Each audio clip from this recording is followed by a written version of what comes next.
खुलकर वो कह रहे हैं कि रिपब्लिक भारत से बात करेंगे, क्योंकि पॉलिटिकल सीजन आ चुका है। भारत के one of the most prominent political personalities and मुख्यमंत्री महाराष्ट्र के देवेंद्र फडणवीस जी हमारे साथ हैं। देवेंद्र जी नमस्कार, thank you, nice to meet you. All ready for campaigning? बहुत दिनों के बाद आपके साथ पॉलिटिकल इंटरव्यू करने का मौका मिला है। पिछली बार आपके साथ मिला था मैं, आज हर साल तो हमारी इंटरव्यू होते हैं, मगर 2 साल पहले मिला था, उस समय आपने कहा था मुझे कि कुछ होने वाला है, और उसके बाद ही जो एनसीपी टूट गई, यानी कि आपने तोड़ दिया, और आपको इंडिकेशन आपने दी थी मुझे मेरे लोअर परेल के ऑफिस में, मगर एक्शन 2 दिन बाद हुई। तो इस बार क्या होने वाला है? मुझे लगता है कि हर बार आपको मिलता हूं तो शायद सहयोग से, प्रयोग से नहीं, कुछ ना कुछ बहुत बड़ा पॉलिटिकल होता है। नहीं, इस बार अभी बहुत ज्यादा बड़ा पॉलिटिकल होने के लिए कुछ बचा नहीं है। इतना ही होने वाला है कि मैं ऐसा मानता हूं, महाराष्ट्र में अभी 29 म्यूनिसिपल कॉर्पोरेशंस के चुनाव चल रहे हैं। इन 29 में मुझे ऐसा लगता है कि ऑलमोस्ट ऑल 29 में हमारा प्रदर्शन अच्छा होगा, और हम लोग करीब 27 में तो पक्का जीतेंगे, ऐसा मुझे आज लग रहा है। बीजेपी शिवसेना हमारा जो अलायंस है, या कई कुछ जगह अलायंस नहीं भी है, लेकिन जहां अलायंस है वो अलायंस को पकड़कर हम लोग 27 जगह पर जीतेंगे, ऐसा मेरा मानना है। तो फडणवीस जी, जीतने के लिए आपकी पॉलिटिक्स में मैंने देखा है पिछले 4-5 साल से, जब से आपके साथ एक तरह से बिट्रेल हुई 2019 में, आपने अपनी पॉलिटिकल स्ट्रैटेजी बदल दी। आप कह रहे हैं कि मुझे पॉलिटिक्स में डेवलपमेंट लाने के लिए मुझे पॉलिटिक्स में सरवाइव करना होगा, इसलिए आप एक नई फडणवीस स्टाइल पॉलिटिक्स ला रहे हैं। You tie up here there with anyone, even आपके जो कोalition पार्टनर्स है भी वो इधर उधर करते हैं। लगता है कोई एक कोहेरेंट कोalition नहीं है महाराष्ट्र में, it is a कोalition for power.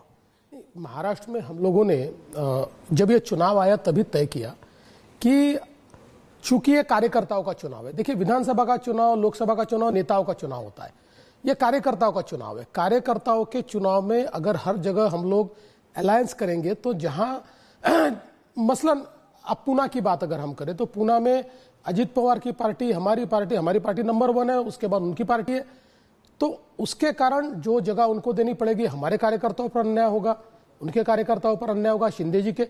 इसलिए हमने इस बार ये तय किया कि जहां अलायंस कर सकते हैं, नेचुरल अलायंस की कुछ जगह जैसे थाने हैं, कल्याण डोंबिवली है, वहां हम करेंगे। जहां नहीं हो सकता है वहां हम फ्रेंडली फाइट करेंगे। और हमने इससे पहले 280 नगर पालिकाओं के चुनाव हुए, वहां पर भी ये स्ट्रैटेजी रखी। उसका परिणाम ये हुआ कि 75% जगह हमें लोग चुनकर आए, और मुझे लगता है कि इस बार भी हमारी यही स्ट्रैटेजी है। हाँ, इस स्ट्रैटेजी में एक ही एब्रेशन है, और वो एब्रेशन हुआ है पूना और पिंपरी चिंचवड़ में, जहां पर अजित पवार जी की पार्टी शरद पवार जी की पार्टी के साथ गई है। वरना हमने ये तय किया था कि 3 पार्टियां एक दूसरे के साथ जहां कन्वीनियंट हो वहां एक साथ जाएगी या अलग जाएगी। नहीं, मगर आइडियोलॉजी कहां जाएगा? एबरेशन दूसरे जगह पे भी हुई है। अंबरनाथ म्युनिसिपल काउंसिल में आप कांग्रेस पार्टी के साथ गए, वहां पे एक लोकल फॉर्मेशन बनी गई है, अंबरनाथ विकास अघाड़ी, जिसमें आप लोकल लेवल में देखें तो BJP is an alliance with the Congress. Fadnavis ji, nation wants to know, पूछता है भारत कि कोई भी छोटे जगह में भी हो, लोकल भी हो, कांग्रेस और बीजेपी के बीच में टैक्टिकल अंडरस्टैंडिंग कैसे हो सकती? नहीं होनी चाहिए, मगर हुई है। नहीं, मैं आपको बताना चाहता हूं, बिल्कुल होनी नहीं चाहिए। जहां तक मुझे अंबरनाथ की जानकारी थी, वहां राष्ट्रवादी के साथ हमारा अलायंस हो रहा था, और शिवसेना से भी बात चल रही थी, क्योंकि वहां पर बीजेपी और शिवसेना हम ही नंबर 1 नंबर 2 पार्टी है। हमारा नगराध्यक्ष चुनकर आए, उनके लोग भी चुनकर आए हैं। लेकिन इस प्रकार से अगर लोकल लोगों ने कांग्रेस के साथ वहां पर अलायंस किया होगा, तो मैं इसको गलत कहता हूं, ये नहीं होना चाहिए, और इसके लिए मैं उनसे सवाल पूछूंगा। आप सवाल पूछूंगा। आप Congress BJP local level alliance को आप एक्सेप्ट नहीं करेंगे? It's not accepted. Then how is it happened? नहीं, देखिए, ये तो छोटे छोटे शहर है, यहाँ पर लोकल लेवल पर कई बार निर्णय हो जाते हैं। हर निर्णय तो हम तक नहीं आता ना, हम तो बड़े निर्णय हमारे तक आते हैं, छोटे निर्णय कई बार नहीं आते। कई बार लोकल कन्वीनियंस क्या होता है, जैसे मसलन वहां पर का जो एक समझ लीजिए हमारे मित्र पार्टी का जो नेता होता है और हमारी पार्टी का नेता, कई बार उनमें इतनी दुश्मनी होती है कि इसको नहीं बैठने देना, इसलिए वो दूसरे को ले लेता है, लेकिन ये गलत है, ऐसा नहीं होना चाहिए। फ्रेंडली फाइट्स क्या है? बिकॉज मुझे और एक सवाल है कि आपकी जो महायुति है ये महायुति अभी इफेक्टिव है कि नहीं है? क्योंकि अगर महायुति की सीट शेयरिंग अंडरस्टैंडिंग है तो बीजेपी और एकनाथ शिंदे सेना के साथ कुछ ना कुछ गड़बड़ हो रहा है। देखिए Devendra Fadnavis ji, you can tell me frankly, आप और हम एक दूसरे को करीब 20 सालों से जानते हैं। You can be frank with me, जैसे आप शायद दूसरे जर्नलिस्ट के साथ नहीं हो सकते, और लार्ज नेशनल ऑडियंस आपको देख रही है आज। तो ये क्या कुछ कोल्ड वॉर हॉट वॉर जैसी स्थिति हमेशा आपके और एकनाथ शिंदे के बीच में चल रही है? Why is that the case? ये ऐसा क्यों चल रहा है? कोई कोल्ड वॉर भी नहीं है, कोई हॉट वॉर भी नहीं है। हम नो नथिंग, हम दोनों बिल्कुल साथ में हैं। देखिए, मैं आपको एक बात कहता हूं कि आज से नहीं है, पिछले 10-11 सालों से हम दोनों साथ में ही है और सारे फैसले साथ में मिलकर करते रहे हैं। वो जब उधर भी थे तब भी मेरे संबंध उनसे कभी खराब नहीं थे और आज भी।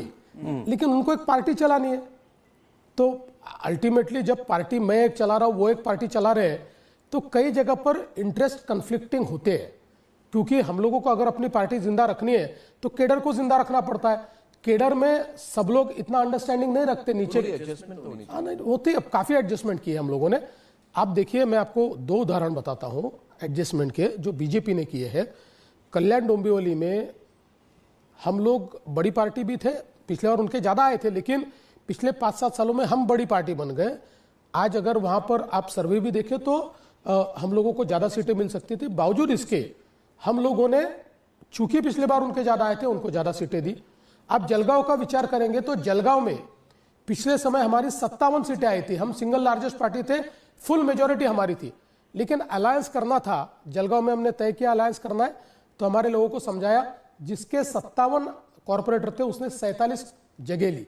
हालांकि 47 में से हम 45-40 चुनकर लाएंगे, मेजोरिटी आएगी, लेकिन कुछ जगह ये किया, अब कुछ जगह नहीं हो सकता था। मतलब कि आप कह रहे हैं स्ट्रेटेजिक अंडरस्टैंडिंग महाराष्ट्र लेवल पर है, असेंबली लेवल पर है, पर लोकल लेवल पर वो अभी भी समीकरण बन नहीं पाया। It is, you have not been able to resolve local level battles. तो ये alliance, is it not for local level also? Is it only for the state level और फॉर नेशनल लेवल?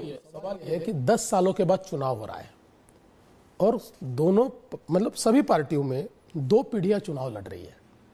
तो ऐसे समय अगर आप अपने पार्टी के लोगों को ये कहोगे कि चुनाव मत लड़ो, तो ऐसी पार्टी चलती नहीं है। देखिए, आप कुछ लोगों को कह सकते हो, लेकिन सब लोगों को नहीं कह सकते। इसलिए 10 साल के बाद जब चुनाव रहे, और हर चुनाव में आप देखिए एक जनरेशन तैयार होती है, ये 17 के बाद की जनरेशन और 22 के बाद की जनरेशन, ऐसे दोनों जनरेशन चुनाव में जब उतरी तो सभी पार्टियों के लिए बड़ा प्रॉब्लम था।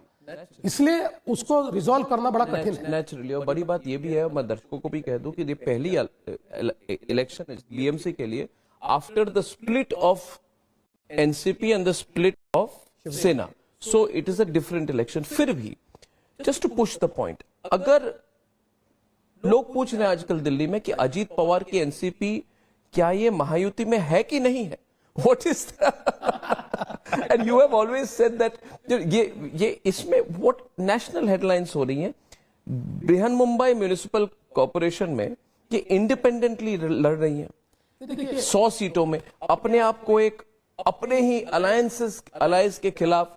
इतने बड़े एक देश के रिचेस्ट सिविक बॉडी का इलेक्शन हो रहा है, इतना बड़ा बजट है इसका, तो इससे मैसेजेस गलत जाते हैं। पहला सवाल। दूसरा सवाल आपसे यह है कि